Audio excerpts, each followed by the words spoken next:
Don't touch my car. His voice was low, controlled, the kind that didn't need volume to carry power, and she didn't argue, didn't even look offended. She just gave a small nod like she'd heard worse and stepped back half a pace. But her fingers were still loosely wrapped around the edge of the black sedan, as if letting go required more strength than she had left, and for a second the city seemed to hesitate with her, headlights sliding across wet pavement, distant sirens swallowed by the thick evening air, the faint smell of rain clinging to everything like a second skin. Daniel Whitmore stood there in a tailored coat that cost more than most people's rent, his reflection stretching across the polished surface of the car door, sharp, clean, untouched, while she looked like something the city had tried to erase and failed. Naomi Carter, though he didn't say her name yet, didn't place her fully, just saw the uniform that was no longer quite a uniform. The faint outline where a name tag used to be, the shoes worn thin at the edges, damp from walking blocks no one important ever walked. And then it happened quietly, without warning, without drama, like a light flickering out. Her knees gave. Not violently, not suddenly enough to alarm anyone nearby. Just a slow collapse as if gravity had finally convinced her to stop resisting, and she folded onto the sidewalk beside his car. One hand still curled, as if holding something invisible, and the world didn't rush in to help. No crowd gathered, no. One gasped. People moved around her the way water moves around a stone, practiced, indifferent, and Daniel didn't move either, not at first, his jaw tightening slightly, his mind already filing the moment into categories, inconvenience, liability, something for someone else to handle. But then his eyes caught something small, almost nothing, a set of keys slipping from her fingers and landing with a soft metallic sound against the concrete. Old keys, scratched, familiar in a way he couldn't immediately explain, and for a fraction of a second the memory pressed at him like a name on the tip of his tongue. The hallway in his house, the quiet footsteps that never interrupted anything, the woman who kept her head down and her work precise, the one who had disappeared that morning with barely a second thought. And now here she was, not inside polished marble walls but on cold pavement under a flickering streetlight, her breathing shallow, her face turned slightly away as if even in unconsciousness she was trying not to take up space. Daniel exhaled slowly, the sound barely visible in the cool air. His driver shifted beside him, uncertain, waiting for instruction, always waiting, and somewhere in the distance a car horn echoed, long and impatient. But the moment stretched anyway, held. In that strange quiet where nothing happens and everything changes, and Daniel looked down at her again. Really looked this time. The faint tremor in her hand, the way her coat didn't quite close, the absence of anything that suggested she had somewhere else to go, and something in his chest tightened, not enough to call it guilt. Not yet, just enough to make him pause, just enough to make the next decision feel heavier than it should have been. The driver cleared his throat softly, not loud enough to interrupt, just enough to exist, and Daniel finally shifted his weight. Eyes still on Naomi, as if looking away would make the moment easier. But it did not. It only sharpened the edges, the faint rise and fall of her chest, the way her hand twitched once and then stilled again. And he spoke without turning his head, his voice quieter now, almost reluctant. Call someone. But the words hung there, incomplete, because even as he said them, he knew there was no one specific in mind. No clear protocol for this kind of situation. Not when the person on the ground was not a stranger, but someone who had once moved silently through his home, someone he had dismissed with a single sentence before breakfast. The driver hesitated. Sir, should I call an ambulance? And that word, ambulance, felt heavier than expected, too official, too final, as if it would turn this into something larger than he intended, something recorded, something witnessed. Daniel exhaled slowly and crouched down just enough to see her face more clearly. The streetlight catching the faint sheen of moisture on her skin. Not rain, something else, exhaustion maybe, or hunger. And then it clicked. Not fully, not all at once, but enough. The kitchen, the quiet mornings, the plate that always seemed to be slightly warmer when she handled it, the way his son had once sat at the table longer than usual, eating without resistance for the first time in weeks, and he had not asked why, had not noticed who made that difference. Because noticing had never been part of his routine, and now here she was, collapsed in front of him like a question he could no longer ignore.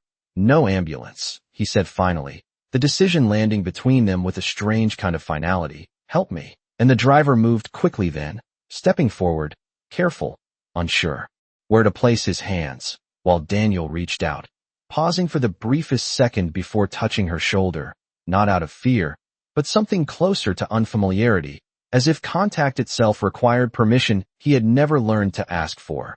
Her coat was thin beneath his fingers, lighter than expected, and when he shifted her slightly, her head tilted back just enough for her lips to part, a faint breath escaping, shallow but steady, and something in his chest tightened again, sharper this time, less abstract. The city noise continued around them, tires hissing over wet asphalt, voices blending into a distant hum. But inside that small space around the car, everything felt contained, focused, like the world had narrowed to this one decision. We are taking her, he said, more firmly now, as if convincing himself as much as anyone else, and the driver nodded, opening the back door. The interior lights spilling out in a soft glow that felt almost out of place against the dim street.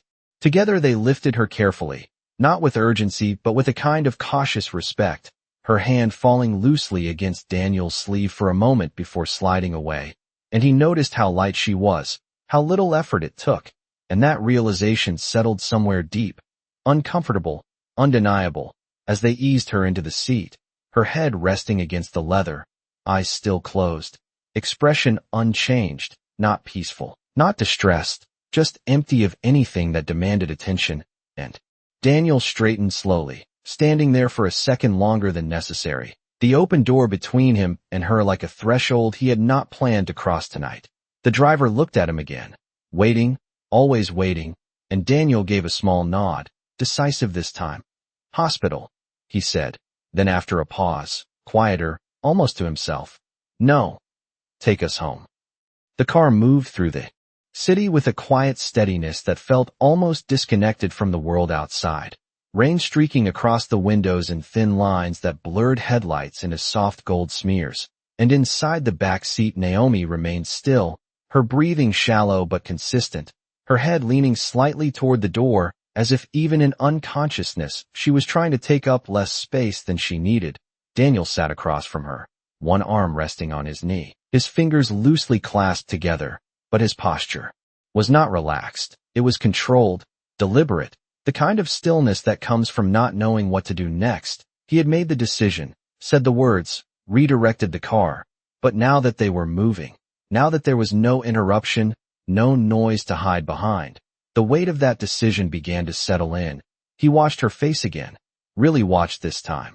The faint shadows beneath her eyes, the dryness at the corners of her lips, details that had always been there but never mattered before, and something about that realization pressed quietly against him, not loud enough to accuse, just enough to linger. The driver glanced at him once through the rearview mirror, then quickly looked away, sensing the silence was not meant to be broken. The city outside gave way slowly, tall buildings thinning into quieter streets, wider roads, the kind of neighborhoods where everything was spaced out and carefully maintained, where nothing looked like it struggled to exist. And as the car turned into the long driveway of the Whitmore estate, the gates opening automatically with a smooth, silent precision, the contrast became almost impossible to ignore. Polished stone, trimmed hedges, warm exterior lighting that made the house glow like something untouched by the world beyond its walls. And Daniel stepped out first. The cool air sharper here, cleaner, as if even the atmosphere had been curated. He opened the rear door himself this time, not waiting for the driver, not delegating. And for a moment he hesitated again, just a fraction, before reaching in, his hand hovering near her shoulder before finally making contact. Gentle, careful. Naomi, he said, testing the name out loud as if confirming it belonged to her. There was no response, just the same shallow breath. And he glanced toward the front door where a figure had already appeared, the house manager, alerted by the car's arrival, standing straight, composed, but clearly surprised. Sir? She asked, her voice controlled but edged with confusion, her eyes flicking briefly toward Naomi. Taking in the situation without asking too many questions, Daniel did not explain, not immediately. He simply said, prepare the guest room. and the words landed with a quiet authority that did not invite discussion. The manager nodded once, already turning, efficient, practiced, while Daniel and the driver carefully lifted Naomi again, her weight barely shifting between them, and carried her through the wide front doors into a space that smelled faintly of polished wood and something warm, something clean, the kind of scent that suggested comfort without effort.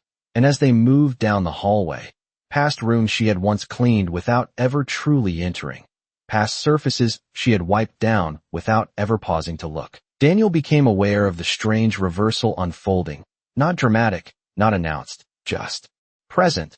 The woman who had moved through this house unseen was now at its center, carried carefully, placed gently onto fresh sheets that had likely never been used, her hand resting against the fabric as if unsure it belonged there. And Daniel stood at the edge of the bed for a moment longer than necessary, his gaze fixed on her face, not searching for recognition this time, but something else, something quieter, harder to define. And for the first time that night, the house did not feel entirely his. The room was quiet in a way that felt intentional, not empty, but held, as if even the air understood it needed to move carefully. The soft glow from a bedside lamp casting a warm circle of light across the sheets where Naomi lay, still in the same position, her breathing steadier now but not yet strong, the faint rise and fall barely visible unless someone chose to watch closely. And Daniel stood near the foot of the bed, his jacket removed but still draped over his arm, as if he had not fully arrived, as if part of him remained outside on that sidewalk where this had begun. The house manager moved efficiently in the background, placing a glass of water on the nightstand, adjusting the temperature on the wall panel, her movements precise, professional, but her eyes flicked once more toward Naomi, curious in a way she would never voice. "Should I call a doctor?" "Sir?" she asked quietly, and Daniel did not answer immediately, his gaze still fixed on Naomi's face, as if waiting for something, a sign, a shift, anything that would tell him what this moment required of him. But there was only silence, soft and unbroken. And finally he shook his head once, subtle but certain. "Not yet," he said, and the words carried a hesitation he did not often allow into his decisions. The manager nodded, accepting it without question, and stepped out, closing the door, with a gentle click that left the two of them alone in the room. And that was when the quiet changed, not louder, but deeper, heavier. As if without witnesses the moment became more real. Daniel moved a step closer, setting his jacket over the back of a chair, his hands now free but unsure what to do with that freedom. He had built a life on certainty, on knowing exactly what came next. But this did not follow any structure he recognized. This was not a business deal, not a negotiation, not something that could be solved with a signature or a call. This was something slower, something that asked him to stay. And he was not used to staying.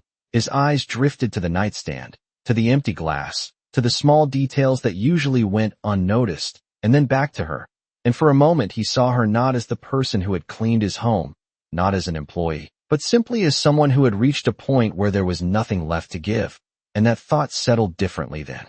The others, quieter, but more persistent. Naomi shifted slightly then, a small movement, almost nothing, but enough to draw his full attention. Her fingers curling faintly against the sheet, her brow tightening for just a second before relaxing again, and Daniel leaned in just a little, not close enough to intrude, but close enough to hear the change in her breathing, the subtle difference between unconsciousness and something closer to waking. And he spoke again, softer this time, the kind of voice he had never needed to use before. "You are safe here," he said, and the words felt unfamiliar as they left him, not because they were untrue, but because he had never been the one to say them, never the one expected to mean them. And for a second nothing happened. The room remained still, the light steady, the air unchanged. But then her breathing shifted again, deeper this time, more present. And though her eyes did not open, something about her expression softened, just slightly, like tension easing in a place no one could see. And Daniel straightened slowly, stepping back just enough to give the moment space, his hands resting loosely at his sides. And he realized then that this was not something he could fix in a single decision, not something that would resolve overnight. This was something that would require time, attention, things he had always measured but never truly given. and as he turned toward the door, pausing with his hand on the handle, he glanced back once more, not out of obligation, but because something in him needed to, and for the first time in years, the next step was not about control, it was about understanding. Morning arrived quietly, not with noise or urgency, but with a slow shift in light that filtered through the tall windows and settled gently across the room, turning shadows into soft outlines and giving everything a kind of still clarity. And Naomi felt it before she understood it. The warmth against her skin, the unfamiliar weight beneath her, the absence of cold that her body had grown used to holding, and her fingers moved first, a slight curl against the smooth fabric of the sheets. Different from anything she had touched in days, maybe longer, her breathing deepened, not forced, not strained, just fuller, as if her body was remembering something it had nearly forgotten, and then her eyes opened, slowly, cautiously, not with panic but with confusion, blinking against the light as the ceiling above her came into focus, clean, high, unfamiliar, and she did not move right away, did not sit up or look around. She simply stayed there, still, as if waiting for the world to correct itself, for the cold pavement to return, for the noise of the street to replace this silence. But it did not.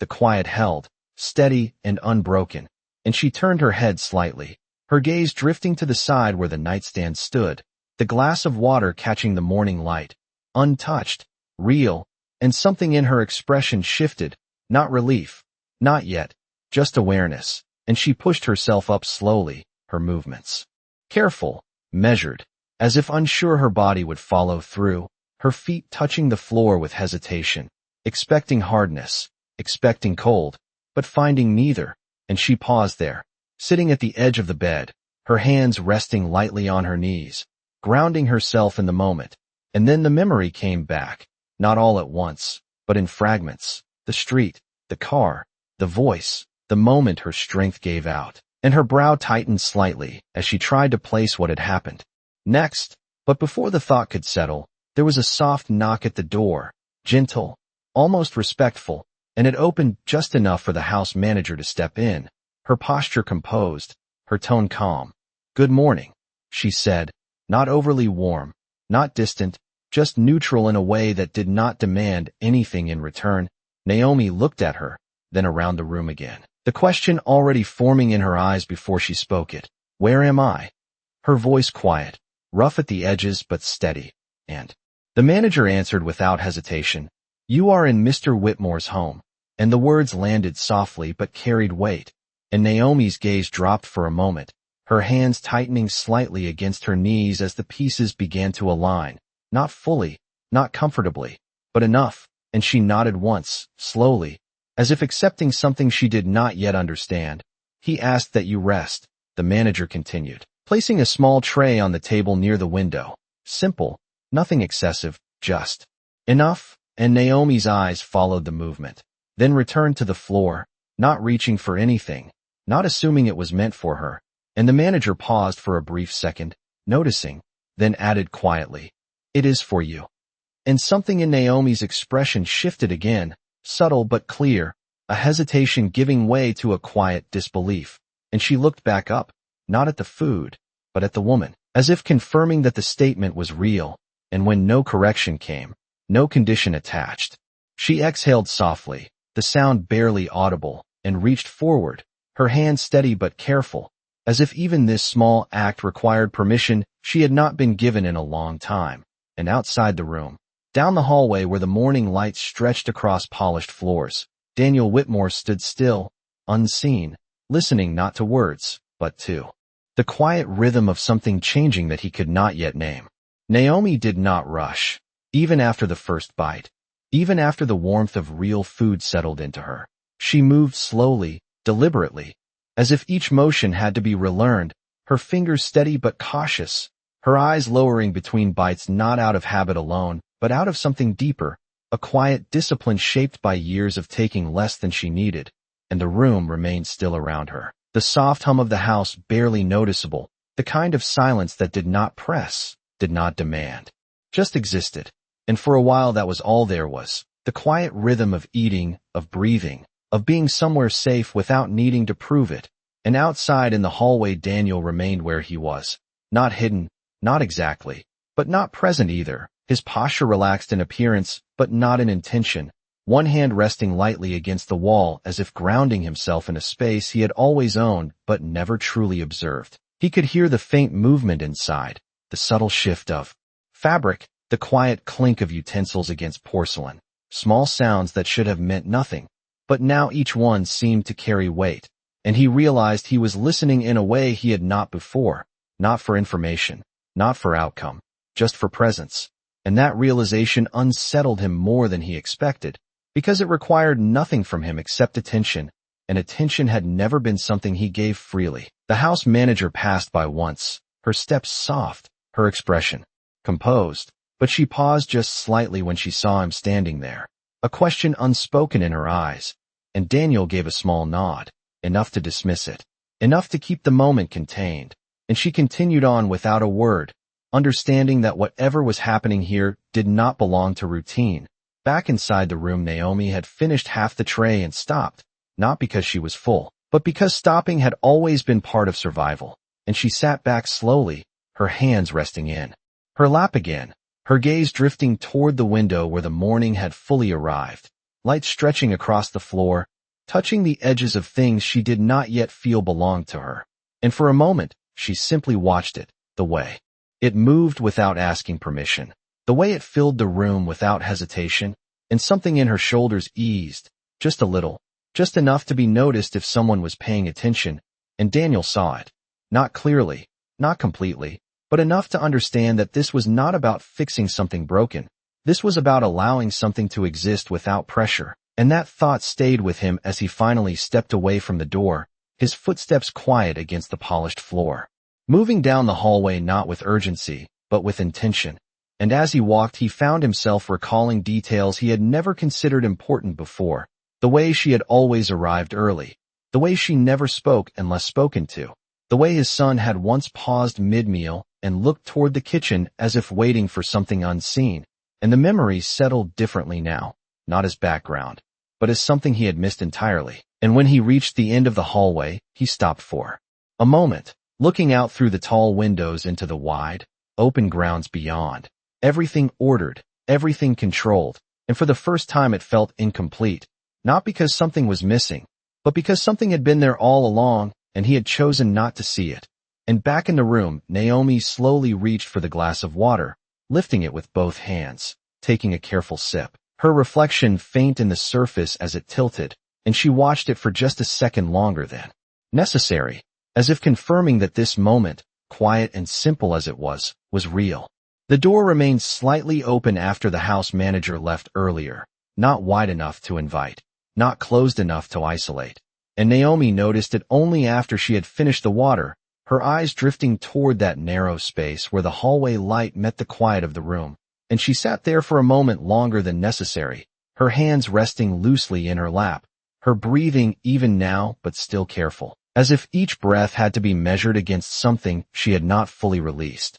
And then slowly, with a hesitation that came from habit rather than fear, she stood, her feet pressing gently into the floor, testing the steadiness beneath her, and she took a step, then another, moving toward the door not with urgency but with intention, her hand lifting slightly before touching the edge of it, pausing there for just a second, as if crossing that threshold required permission, and then she pushed it open just enough to see beyond, the hallway stretching out in clean lines, quiet, empty, the kind of space that echoed even without sound, and she stepped out, her posture straight but reserved, her presence light, almost practiced, as if she had learned how to exist in places without disturbing them. And down the hall, near the large windows where the morning light spilled across the floor, Daniel stood again, not in the same position as before, but close enough to feel connected to the moment, his back partially turned, his gaze directed outward, but he sensed her movement before he saw her, the shift in the air, the subtle sound of a step placed carefully, and he turned, not quickly, not sharply, just enough to meet her where she was, and for a second neither of them spoke, the distance between them filled with something unspoken, not tension, not discomfort, just awareness. And Naomi was the first to lower her gaze, not out of submission, but out of a quiet instinct that had shaped her for years, and her voice, when it came, was soft but clear. "Sir, I did not mean to cause any trouble." And the words landed gently, familiar in their structure. The kind of sentence she had said many times before in many different forms, but here it sounded different. Not expected, not required, just offered. And Daniel stood still for a moment, the weight of that sentence settling in, not because of what it said, but because of what it revealed, and he shook his head slightly, almost immediately, as if correcting something invisible. "You did not," he said, his voice steady but quieter than usual, not carrying authority so much as intention, and Naomi nodded once, accepting the response but not expanding on it, her hands coming together lightly in front of her, fingers interlaced in a way that suggested both grounding and restraint, and the silence returned, not empty, but full in a different way now, shared, and Daniel took a step closer, not enough to close the distance completely, just enough to shift the dynamic, and he looked at her, really looked, not past her, not through her, but at her, and he said, "You can stay here for now." The words simple, without condition, without explanation, and Naomi's eyes lifted slightly at that, not fully meeting his, but enough to acknowledge the shift, and there was a pause, a small one, but meaningful, as if something in her was adjusting to the possibility of that statement being true, and she nodded again, slower this time, more deliberate, and in that moment, standing in a hallway that had always belonged to one and never to the other, something subtle changed, not in the space itself, but in how it was shared, and neither of them named it. Neither of them needed to, because it existed in the quiet between them, steady, present, and real. Naomi did not move right away after his words settled between them. She simply stood there in the quiet hallway, her hands still loosely held together, her posture steady but reserved, as if the idea of staying was something that needed to be understood before it could be accepted, and Daniel did not rush her, did not fill the silence with explanation or instruction. He remained where he was, allowing the moment to exist without pressure, and after a few seconds that felt longer than they were, Naomi gave a small nod, not dramatic, not emotional, just a quiet acknowledgement that she had heard him, that she understood, and she stepped back slightly, not retreating, just creating space, and her eyes shifted briefly down the hallway, taking in the familiar layout from a different position, not as someone passing through with a task to complete, but as someone standing still within it. And that difference was subtle but undeniable, and Daniel noticed it, not as a change in her, but as a shift in how the space itself responded to her presence. And he turned slightly, gesturing down the hall with a simple motion of his hand. "If you need anything, you can ask," he said, the words straightforward, without the usual distance that had defined his tone before, and Naomi looked back at him, just for a moment, her eyes meeting his more directly this time, not challenging, not hesitant, just present, and she nodded again. "Thank you," she said, her voice soft but clearer now, less strained, and the exchange ended there, not because it was incomplete, but because nothing more was needed. And she turned, walking slowly down the hallway, her steps careful but no longer uncertain, and as she passed the open spaces, the large windows, the quiet rooms that had once been part of her routine but never her reality, she did not look away. She allowed herself to see them, not with longing, not with judgment, just with awareness, and that alone marked a difference. And Daniel remained where he was for a moment longer, watching her move through the space, not as an observer, but as someone trying to understand what he had overlooked for so long. And then he turned in the opposite direction, his steps measured, his mind quieter than it had been in years, not because everything was resolved, but because something had begun to shift. And further down the hall, Naomi paused near a window where the sunlight fell fully across the floor, warm and steady, and she stepped into it without hesitation this time, the light catching the edge of her face, softening the lines of exhaustion that had been there before. And she closed her eyes briefly, not to escape, but to feel, to confirm that this moment, simple as it was, belonged to her now, even if only for a little while. And when she opened them again, there was something different in her expression, not a smile, not relief, just a quiet steadiness that had not been there before, and she turned back toward the room she had been given, not because she had nowhere else to go, but because for the first time in a long time, she had somewhere she could return to without question. The house settled into its usual rhythm as the morning moved forward, quiet footsteps in distant corridors, the faint hum of appliances somewhere beyond the walls, everything functioning as it always had. And yet something about it felt different, not visibly, not in a way that could be pointed out, but in the way the silence carried, in the way it no longer felt completely empty. And Naomi noticed it as she returned to the room, pausing just inside the doorway before stepping in, her eyes scanning the space again, not out of uncertainty this time, but with a kind of quiet awareness, as if she was allowing herself to recognize it, to remember where things were, the bed, the window, the small table by the side, details that had not belonged to her before, but now existed within her reach. And she moved slowly toward the chair near the window, sitting down carefully, her hands resting against the fabric of her pants, grounding herself in the present.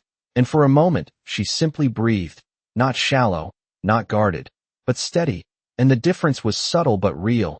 And across the house Daniel had moved into his office, a space defined by order and precision, everything in its place, every surface clean, every decision usually clear before it was made. But today the room felt different, not because anything had changed within it, but because his focus had shifted, his attention drifting back to the hallway, to the room at the end, to the presence that now existed within his home in a way it had not before. And he stood by the large window, looking out over the grounds, but not really seeing them, his thoughts moving through moments he had overlooked, the quiet routine of someone who had been there every day, the consistency he had never questioned, and then the absence he had dismissed just as easily.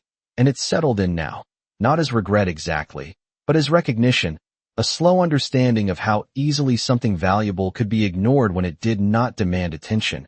And that realization stayed with him as he turned away from the window and reached for the phone on his desk, not with urgency, but with intention, dialing a number he had not considered important before, the line ringing once, twice, before a voice answered, professional, efficient, and Daniel spoke calmly, asking questions that were not about business, not about profit, but about a situation he had only begun to understand.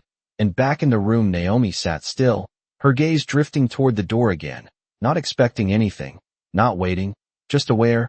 And after a few minutes she stood, moving slowly across the room, her steps more certain now, and she reached for the edge of the bed, adjusting the blanket slightly, not because it needed to be fixed, but because it was something she knew how to do, something familiar in a space that was still becoming real. And she paused there, her hand resting against the fabric, her expression thoughtful, and for the first time since she had woken up, she allowed herself to consider not just where she was, but what came next, not with fear, not with expectation, just with a quiet question that did not need an immediate answer. And outside the window the light continued to move, steady and unchanged, stretching across the room, as if marking time without asking permission. And inside that moment, both of them, in different parts of the same house, were beginning to understand that this was not just an interruption, not just a single act of kindness, but the beginning of something neither of them had planned for, something that would not resolve quickly, something that would require more than a decision, something that would require them to see differently than they had before. The call ended without ceremony, just a quiet click that left the room feeling heavier than before, and Daniel remained still for a moment with the phone in his hand, his reflection faint in the glass of the window beside him, not sharp, not defined, just present enough to remind him that he was part of what he was beginning to understand, and the information he had just heard settled slowly, not shocking, not dramatic, but undeniable. Naomi had not simply lost her job, she had been carrying something no one had asked about, something no one had taken the time to see. And he placed the phone down carefully, his movements deliberate, controlled, but no longer detached, and he exhaled once, steady, before stepping out of the office, his pace unhurried but purposeful as he moved back into the hallway. The same hallway that now felt different each time he crossed it, not because it had changed, but because he had. And further down Naomi stood near the small table, the tray now cleared. Except for the empty glass, her hands resting lightly against the surface as if she was deciding what to do next, not out of confusion, but out of unfamiliar freedom. And when she heard his footsteps, she turned slightly, not startled, not guarded, just aware, and Daniel stopped a few feet away, keeping that same respectful distance he had begun to learn, and for a second he did not speak, not because he had nothing to say, but because he was choosing how to say it, and that alone marked a shift. "You should not have been out there," he said finally.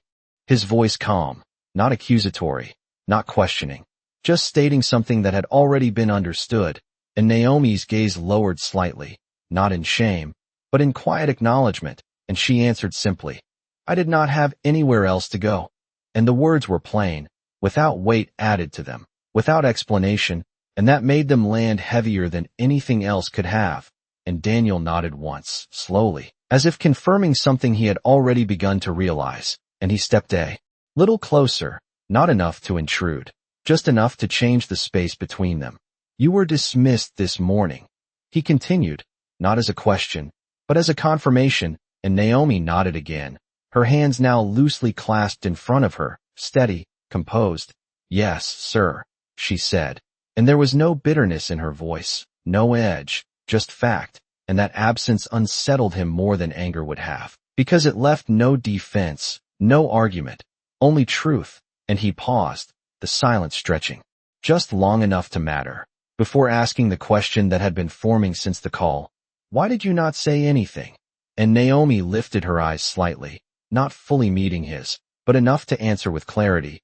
"It was not my place," she said, and the simplicity of it settled into the space between them like something that had always existed but had never been named, and Daniel stood there for a moment longer, absorbing it, understanding not just the words, but the system behind them, the structure that had allowed someone to disappear in plain sight without question, and he shook his head slightly, not in disagreement with her, but with himself, with the way he had accepted that structure without ever examining it. And when he spoke again, his voice was quieter, more grounded. "It is now," he said, and the words did not sound like authority, they sounded like a correction. And Naomi did not respond immediately, not because she doubted him, but because she was adjusting to the idea that such a statement could be real. And in that moment, standing in the same space they had both moved through so many times before, something shifted again, not dramatically, not visibly, but in a way that would not easily return to what it had been before. Naomi did not speak right away after his words settled between them. She simply stood there with her hands loosely held together, her fingers resting against each other as if they carried memory, and for a moment the silence stretched, not uncomfortable, not heavy, just present, and she lifted her gaze slightly, meeting his more directly than before, not with challenge, not with expectation, but with something quieter, something steadier. "I am not used to that," she said, her voice calm, honest, without apology, and Daniel nodded slowly, as if he had expected that answer even before asking the question, and he took a breath, not sharp, not forced, just enough to ground himself in what he was about to say, because this was not something he had practiced, not something he could delegate or structure into certainty. This required something different, and he said, "Then we will change that." The words simple, but carrying a weight that did not come from authority, but from intention. And Naomi watched him for a second longer, not searching for a hidden condition, not waiting for a correction, just observing. And she gave a small nod, not fully accepting, not rejecting, just allowing the possibility to exist, and Daniel stepped slightly to the side, giving space not as distance, but as respect, and he gestured lightly toward the room behind her. "You can take the time you need," he added, and Naomi turned her head just enough to glance back into the room, then returned her gaze forward, and there was a pause, a small one, but meaningful, and she spoke again, quieter this time.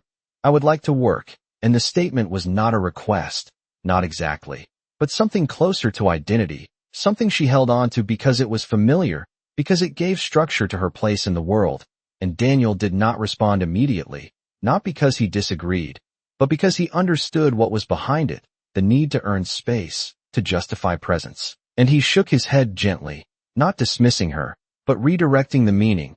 "You do not have to earn this," he said, his voice steady, and Naomi's eyes lowered slightly again, not out of habit this time, but out of thought, and she exhaled softly, the sound quiet but real, and she said nothing more, because there was nothing else to say that would not repeat what had already been spoken, and the silence that followed was different. Now, not uncertain, not searching, just shared, and Daniel turned slightly, beginning to step away, but he paused after a single step, something catching his attention, not in the hallway, not in the room, but in memory, and he looked back at her, his expression unchanged but his focus sharper. "There is something else," he said, and Naomi looked up again, attentive, present, and he continued, "My son."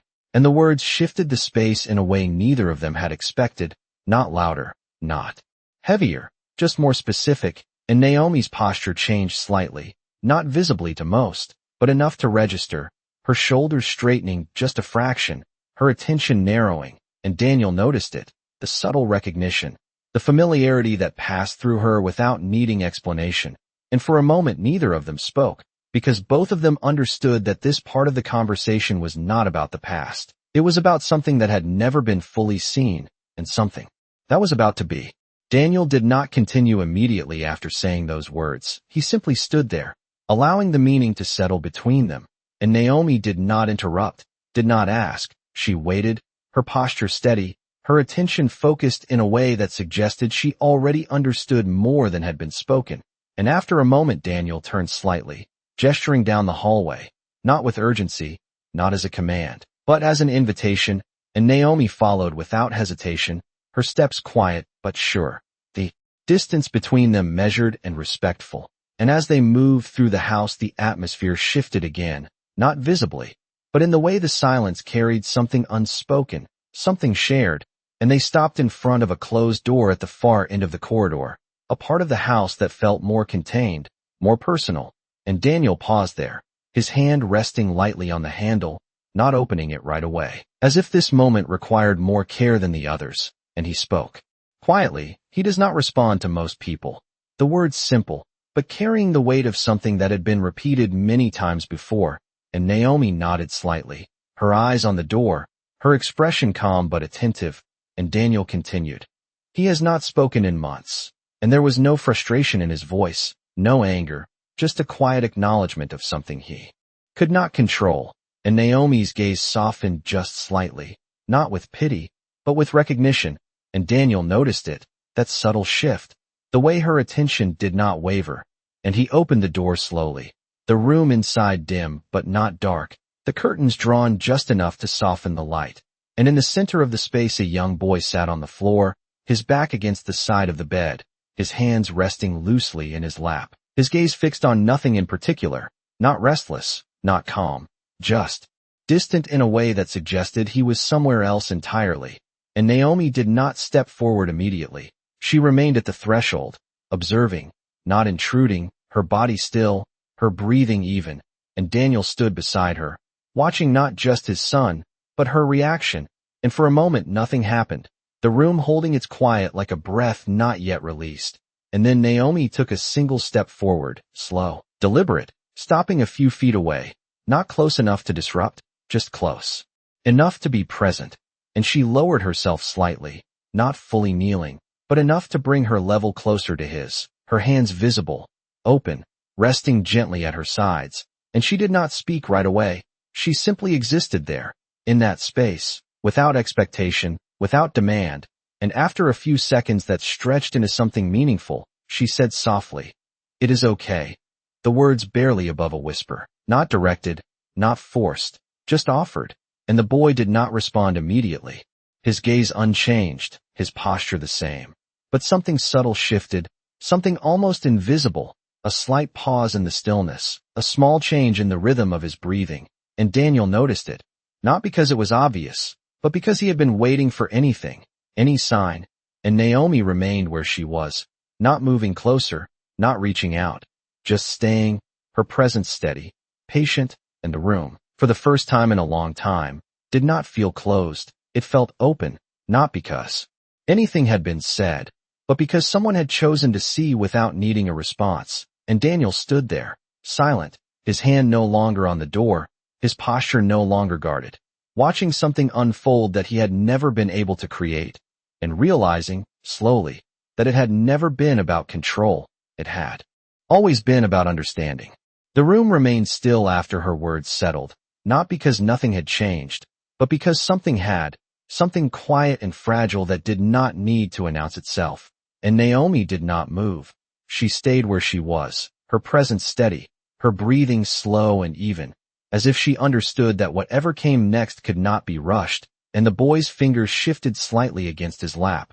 A small movement, almost unnoticeable, but real, and Daniel saw it, not with surprise, not with disbelief, but with a kind of still focus, as if he was afraid that reacting too quickly might break whatever had begun, and Naomi lowered herself a little more, not closer, not intrusive, just enough to remain within the same space.